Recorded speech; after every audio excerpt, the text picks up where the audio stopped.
Trump இறந்துவிட்டார் என்ற வாசகம் X தளத்தில் ட்ரெண்டிங்கில் உள்ளது.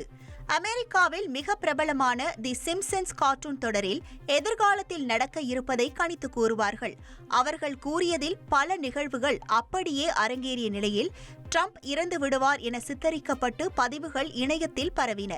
இவை AI மூலம் பரப்பப்பட்ட வதந்தி என கூறப்பட்ட நிலையில் சிம்ப்சன்ஸ் கிரியேட்டரான மேட் கிரியோனிங் டொனால்டு ட்ரம்ப் இறந்த பிறகே எங்களது சீசன் முடிவுக்கு வரும் என்றும் பேசியது சர்ச்சையானது. இது போதாது என்று துணை அதிபர் JD வான்ஸ் ஏதாவது அசம்பாவிதம் நிகழ்ந்தால் அதிபர் பதவியை ஏற்கவும் தயார் என்பது போன்று பேசியது எரிகிற நெருப்பில் எண்ணெய் ஊற்றுவது போல அமைந்தது.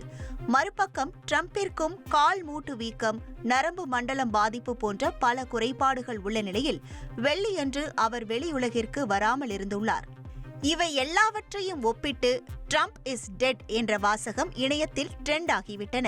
குறிப்பாக ட்ரம்ப் இஸ் டெட் வாசகத்தில் சுமார் 1,00,000க்கும் அதிகமான பதிவுகள் இடம்பெறுவதால் உலகம் முழுவதும் சலசலப்பை ஏற்படுத்தியுள்ளது. இனி செல்லும் இடமெல்லாம் செய்தி. தந்தி டிவியின் வாட்ஸ்அப் சேனலை ஃபாலோ பண்ணினா செல்லருக்கும் இடமெல்லாம் செய்தி. இதோ QR கோட் இப்பவே ஸ்கேன் பண்ணுங்க, ஃபாலோ பண்ணுங்க.